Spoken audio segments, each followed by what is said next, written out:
আমার হাজব্যান্ড আমাকে অভদ্র ভাষায় গালিগালাজ করে আর সবার সামনে আমাকে ছোট করে। এক্ষেত্রে আমার করণীয় কি? আমাকে পরামর্শ দেবেন এবং আমার হাজব্যান্ডকে নসিহা করবেন প্লিজ। প্রথমত, গালি সর্বাবস্থায় খারাপ, সেটা ভদ্র ভাষা, অভদ্র ভাষা যেটাই বলুন না কেন, সর্বাবস্থায় খারাপ এবং নিষিদ্ধ এবং নাজায়েজ এবং হারাম।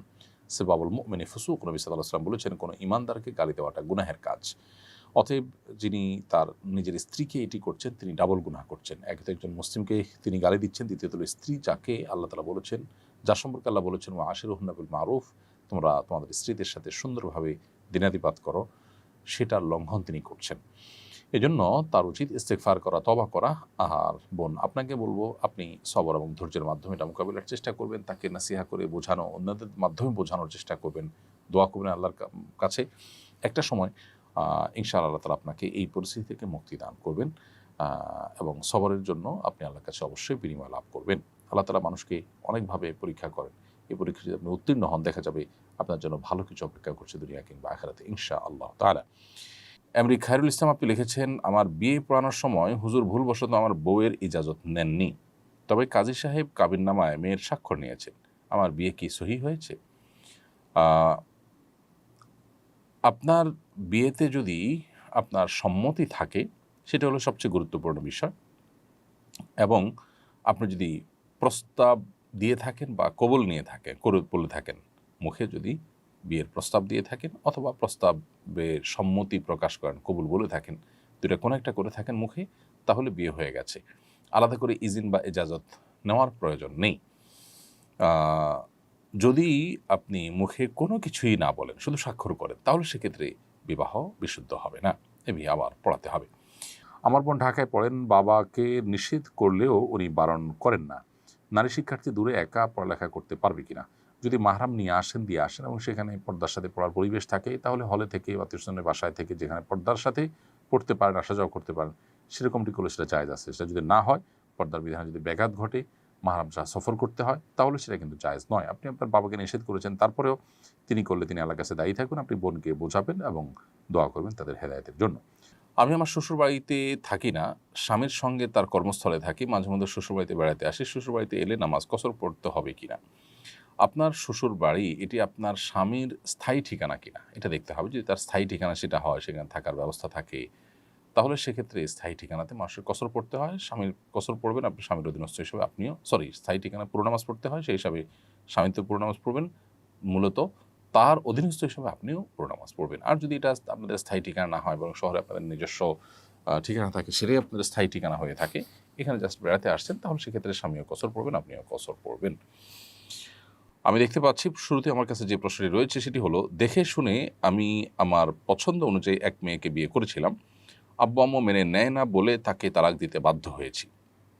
এ কারণে কি আমার আত্মীয়তার ছিন্নকারীর গুনাহ হবে? প্রথম কথা হলো যে, কোনো মেয়েকে বিয়ে করার পর পরিবারের লোকজন পছন্দ করছে না, তার উপর ভিত্তি করে তাকে তালাক দিতে হলো, এটা খুবই দুর্ভাগ্যজনক এবং অনভিপ্রেত, অপ্রত্যাশিত একটি বিষয়। বিবাহটা ছেলে খেলার বিষয় নয়।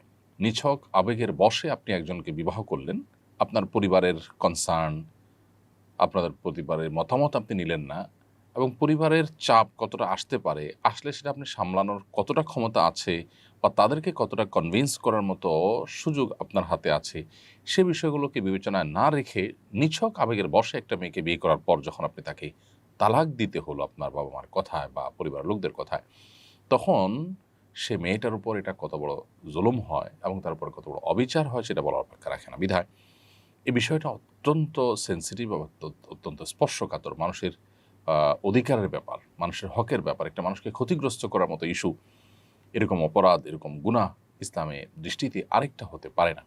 এজন্য এই বিষয়গুলোতে আমাদের আরও সিনসিয়ার হতে হবে।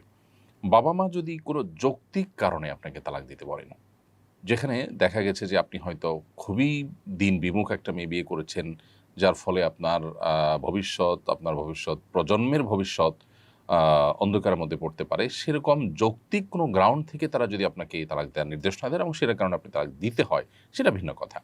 আর তা না হলে নিছক আপনার ঠুনকো অজুহাতের ভিত্তিতে বা তাদের অমতে কেন করেছেন সেজন্য, অথবা অন্য কোনো আপনার ঠুনকো অজুহাতের কারণে যদি আপনি তাকে তালাক দেন, তাহলে সেটা হবে অন্যায়। সেটা আরেকটা গুরুত্বপূর্ণ বিষয়। যৌক্তিক কারণে দিলে তো ঠিক আছে। এর পাশাপাশি আহ, আত্মীয়তার ছিন্ন করার যে বিষয়টা আপনার মূল প্রশ্ন, সেটি অবশ্য এখানে কার্যকর হবে না। কারণ রক্ত সম্পর্কীয় আত্মীয় যারা আছেন তাদের সাথে সম্পর্ক ছিন্ন করার ব্যাপারে শরীয়ত আমাদেরকে গুরুত্ব আরোপ করেছে এবং সেখানে সম্পর্ক ছিন্ন করাটা হারাম। কারোর সাথে বিবাহ বন্ধনে আবদ্ধ হয়েছেন, তার সঙ্গে যৌক্তিক কারণে, শরিয়া গ্রাহ্য কারণে যদি তালাক বা বিচ্ছেদে যেতে হয়, তাহলে এটাও তো এক প্রকার আত্মীয়তার সম্পর্ক ছিন্ন করা। শরীয়ত এটাকে তো অনুমোদন করেছে। ইসলামে তো তালাক নিষিদ্ধ নয়। অতএব বোঝা গেল যে এটা আত্মীয়তার সম্পর্ক ছিন্ন হিসাবে গণ্য হবে না। পুরুষ শিক্ষকের কাছে মেয়ে শিক্ষার্থীদের মৌখিক পরীক্ষা দেওয়া জায়েজ হবে কিনা? পর্দা মেনটেন করে মৌখিক পরীক্ষা দিলে সেটি না জায়েজ হবে না, সেটি জায়েজ হবে। পর্দা পরিপূর্ণভাবে পালন করে পুরুষ শিক্ষকের কাছে মৌখিক পরীক্ষা দেওয়া যেতে পারে। গুনাহগার বান্দি আইডি থেকে আপনি লিখেছেন, বাবার মামাতো ভাইকে কি বিয়ে করা যাবে? বাবার মামাতো ভাই আপনার জন্য মাহরাম নন। বাবার মামাতো ভাই এর সাথে আপনি মেয়ে হিসাবে পর্দা করতে হবে। যে আপনার মাহরাম নন তার সাথে বিবাহ বন্ধনে আবদ্ধ হতে কোনো অসুবিধা নেই, সেই হিসাবে বাবার মামাতো ভাইয়ের সাথে বিবাহ বসতে কোনো অসুবিধা নেই।